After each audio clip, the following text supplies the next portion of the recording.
Char! Good day, good life! I am your head reporter, Shiborn Reba Montepagador, here to discuss the Lesson 6, The Digital Self. Let's begin with the online identity and self in cyberspace.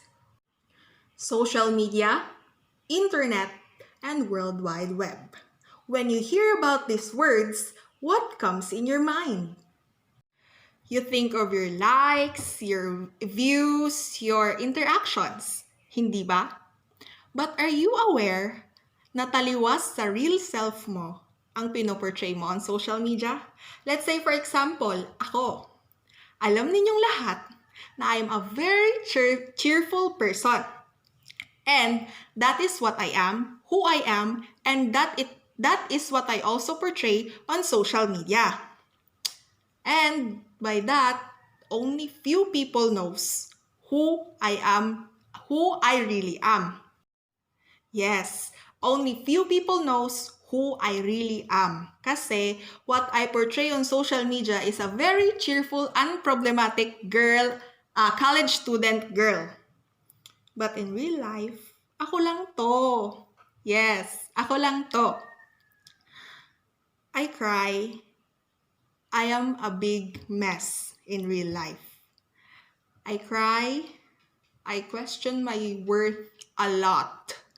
And tao lang din ako na may obstacle day by day na kailangan ko din i-overpass. So kung ano man ako sa social media na nakikita nyo, that is what I portray on social media. But in real life, yes, let's say happy din naman ako, cheerful din naman ako, pero not all the time, like what I portray on social media. Online identity. It implies that there is a distinction between how a people present themselves online and how they do offline. We have this digital persona in which we portray someone on social media. Like, we pretend na we're this someone on social media. Kung sa Facebook at Instagram, you're like this, you're like that. In reality, hindi. And sa panahon ngayon, based on my observations, it is starting to get normalized na regardless of your status in life, you can post whatever you want to post. Unlike before kasi, based on my observation, when you are poor, like poor ka lang good, yan, poor, and you post something luxurious na, uy, shala, pang mayaman, iPhone, ganon. When you post something like that, you will be labeled as social climber. Diba? I don't know if napansin nyo yon. Pero that is just based on my observations. Pero ngayon, regardless kung anong status mo sa life, pwede mong i-post kung anong gusto mong i-post. Maybe ngayon, only few people na lang yung may mindset na ganon. And let's just stick with the idea of if it makes you happy and it is not a harm to anybody, then go click. But always remember, think before you click. So in contrast to the internet of the 1990s, people today use social media to communicate with people they know in real-life contexts like home, work, and school. Second, wireless networking and portable devices like smartphones and tablets make it easy to access social media as part of the day-to-day life rather than having to formally log on to the internet. So, dito naman sa kabuuang aral, ang sinasabi dito is yung internet noong 1990s ay ginagamit pa din ng tao ngayon para makapag-communicate sa mga mahal nila sa buhay or to simply communicate lang sa mga tao sa surroundings nila like sa home, sa work, or sa school. Ikalawa, ginagamit nila yung mga smartphones nila, tablets, kasi mas madali yon makasagap ng internet at mas madali yon, mas madali siyang gamitin sa social media kaysa yung formal ka pa na magla-log on sa internet gamit ng computer, laptop, and other devices. We are living in a digital age other than face-to-face interactions. We have interactions involving technology such as computers, cellular phones, and other gadgets, and thus we build our digital self. So dito, it simply means sa panahon ngayon, mas marami pa yung interaction natin online sa internet kesa sa face-to-face na pag-uusap. Like for example, ako, gusto kong kausapin yung best friend ko, pero since pandemic ngayon, hindi ko siya makakausap in person. So, the most alternative and safer way to communicate with my best friend is through online internet, Messenger, Skype, Yahoo, Gmail, something like that. And by the means of we build our digital self, since ngayon, we communicate online, we talk online, then we cannot be 100% sure na transparent yung kausap natin. Kasi nga, we don't see them while we're communicating with them. Hindi tayo sigurado kung totoo ba sila sa atin. Digital self is a persona you use when you are online. Some people maintain one or more online identities that are distinct from their real-world selves. Okay. From the sentence, digital self is a persona you use when you are online. So, ibig sabihin yan, siguro, ikaw, iba ka sa social media, iba ka rin in real life. This lesson will help you understand how online identity is established based on what information you offer in technology or interactions.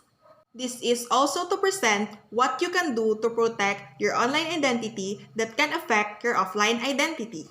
Now, let's proceed to the learning objectives. At the end of the lesson, students are expected to discuss about online identity and their selves in cyberspace in user ID, to expound selective selves, presentation, and impression management, evaluate the impact of offline interactions on the self, and last but not least, establish boundaries of online self, private versus public, personal versus social, identity online, gender and sexuality online, online identity and self in cyberspace. So, sa online identity, it is the sum of your characteristics and interactions because you interact differently with each website that you visit. Each of those websites will have a different picture of you, of what you do, and who you are. For example, ako, I have my Facebook account, my Facebook profile, and my Twitter profile.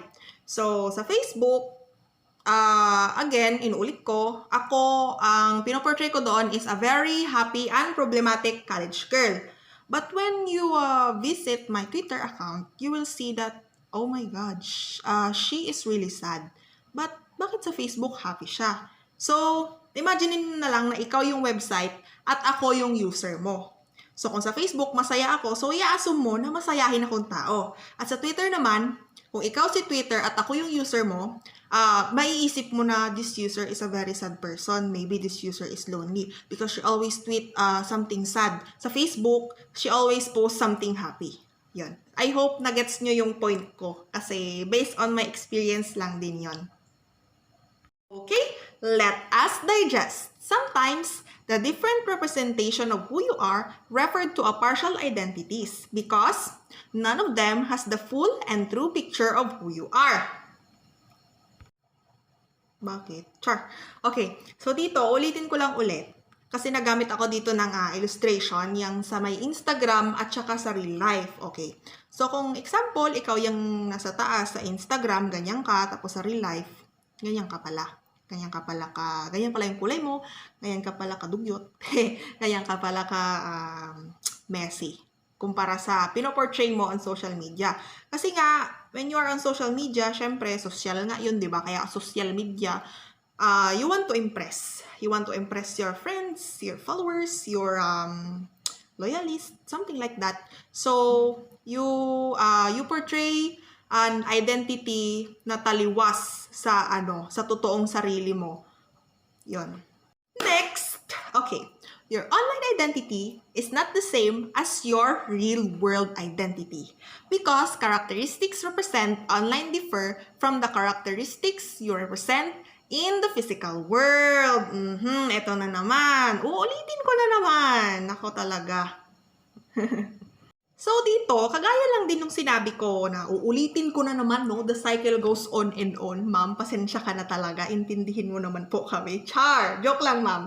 Okay, dito naman is kagaya din siya nung in-explain ko kanina na kung sino ka sa social media, far different yon sa real personality mo. Social media like social network sites, blogs, and online personals requires users to self-consciously create a virtual depictions of themselves.